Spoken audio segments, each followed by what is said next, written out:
Good evening. David Cameron has resigned as the MP for Witney, triggering a by-election. Mr Cameron, who stepped down as Prime Minister 3 months ago, said it was a great honour to represent the area, but he didn't want to become a distraction to the government. I spoke to the chairman of the West Oxfordshire Conservatives this morning, and I've just come from a meeting with my staff here in Witney, and I've met with my constituency staff in London. Look, I thought about this long and hard over the summer, and I've decided the right thing to do is to stand down as the Member of Parliament for Witney. There'll be a by-election. I'll give the Conservative candidate my full support. But in my view, with modern politics, with the circumstances of my resignation, it isn't really possible to be a proper backbench MP as a former Prime Minister. I think everything you do will become a big distraction and a big diversion from what the government needs to do for our country. And I support Theresa May. I think she's got off to a great start. I think she can be a strong Prime Minister for our country, and I don't want to be that distraction. I want Witney to have a new MP who can play a full part in parliamentary and political life without being a distraction. I want to thank everybody here in West Oxfordshire who've been so supportive. It has been a great honour and privilege to serve this area and to serve these brilliant people. I'm going to go on living locally. I'll go on supporting the local causes and local charities that make this such a great place in our country. But obviously I'm going to have to start to build a life outside Westminster. I hope I'll continue to contribute in terms of public service and, of course, contribute to this country that I love so much.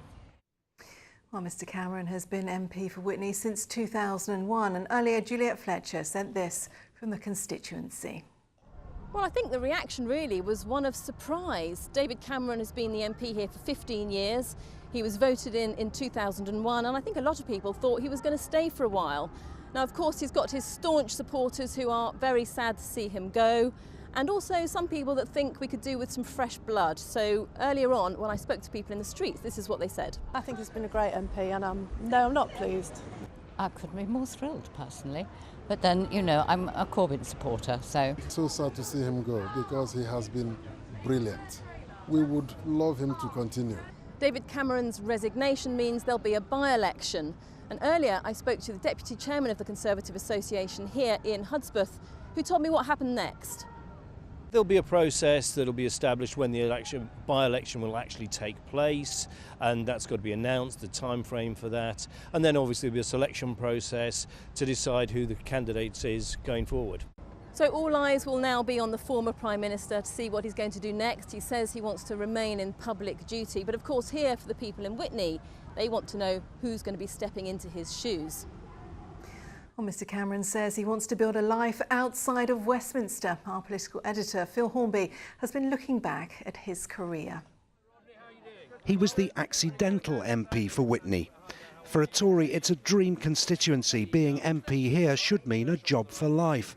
But his predecessor, Sean Woodward, did the unthinkable and defected to Labour. Suddenly, there was a vacancy. Witney needed a new Tory candidate, and David Cameron was the perfect fit. It was 2001. He won, of course, but nationally the voters rejected the Tories again. We didn't do enough to get them excited about what the Conservative Party offered, and I think we've got to stop and think and reflect on our policies and reflect on our approach. Soon he was a rising star on the national stage, but his constituency was never far from his mind. The higher profile helps you to get things done, whether it's battling for good education in Carterton, whether it's dealing with the floods across West Oxfordshire. Ah, the floods. He was famously far from his constituency when it flooded, and he was visiting Africa. But the voters here forgave him, and most of them rather liked having the Tory leader and then Prime Minister as their MP. Hello there, Kerry Johnson, ITV News Meridian. Okay. May we ask how your meeting went with Mr Ledbetter today? Well, I had a very good meeting. The Tory conference less than a year ago. This was probably the high point of his career. He just won an unlikely election victory, and he was on top of the political world. You've said you'll stand down as Prime Minister before the next election. Are you also planning to stand down as the MP for Witney at the next election? I love being Member of Parliament for Witney, and I hope to continue, but all decisions about the hereafter will be made in the hereafter, I think is the safest answer to give on that one. So you've not decided? No, I love being MP for Witney, and I hope I can continue. Well, it's David Cameron calling. I'm calling from the Stronger In campaign. But he reckoned without the result of the EU referendum. The man who promised the Tories would stop banging on about Europe lost the biggest gamble of his life and lost his job as Prime Minister. His successor has already started dismantling his legacy to build one of her own.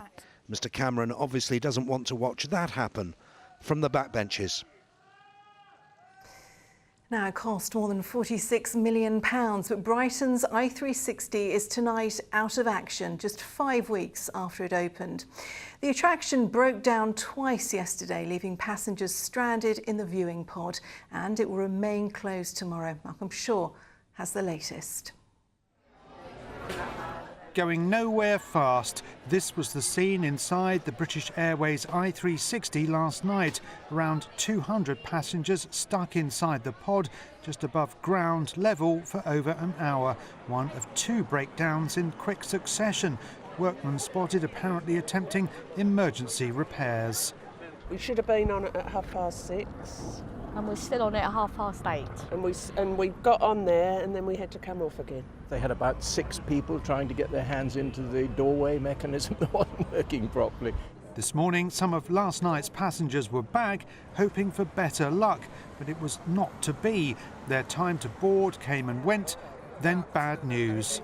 We've been told that it's closed for the rest of the day. They couldn't really give any reasons, but they're saying they're running tests on it.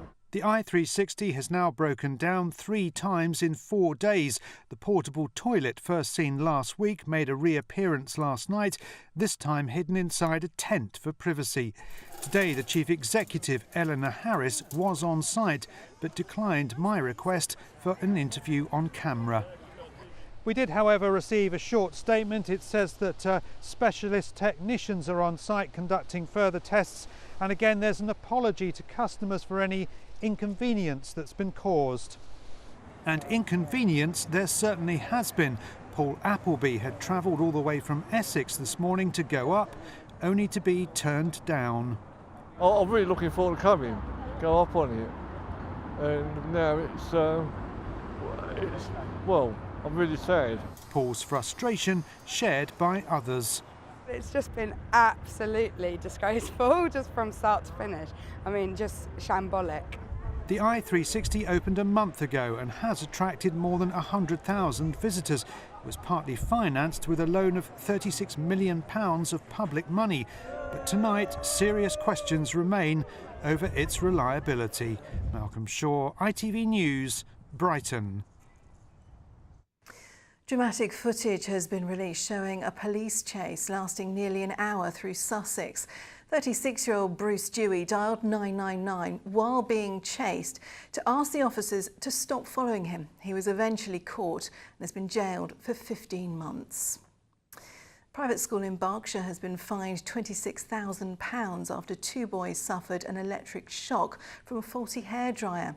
2 8-year-olds had just finished a swimming lesson at Bradfield College near Reading in November 2013. They were burned by a bare piece of copper coming out of a hairdryer power cable. A man has been taken to hospital after being assaulted by a customer at a petrol station in Oxfordshire. He suffered head injuries in the incident at the filling station in Minster Lovell. A 31-year-old man from Witney is being questioned on suspicion of GBH. And finally tonight, the family of Joe Townsend, the Paralympian from Sussex, have praised his incredible determination despite missing out on a medal in Rio. The former Royal Marine was taking part in the men's triathlon, but he had to be stretchered off the track, finishing in 6th place. His family say he's now focusing on the next games. He's not stopped and, obviously you're hoping for to get a medal somewhere along the line and look forward to the Tokyo Olympics, I suppose. He will have given it 100%, we know that. Yeah? Yeah. It was an incredible effort. Now the weather. Here's Simon.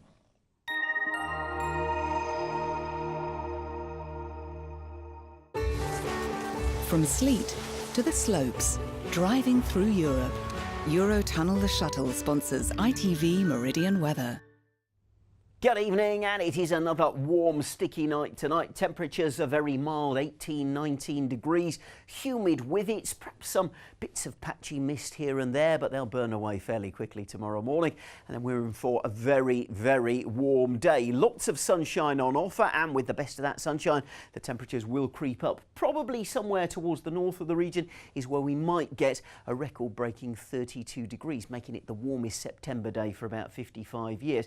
Down towards the south coast, a little bit fresher here, but certainly feeling warm and humid pretty much everywhere.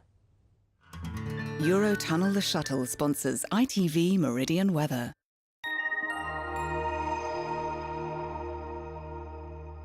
What a fantastic forecast. And that is all from us. We are back during Good Morning Britain from 6 o'clock tomorrow. But from all the team here tonight, good night.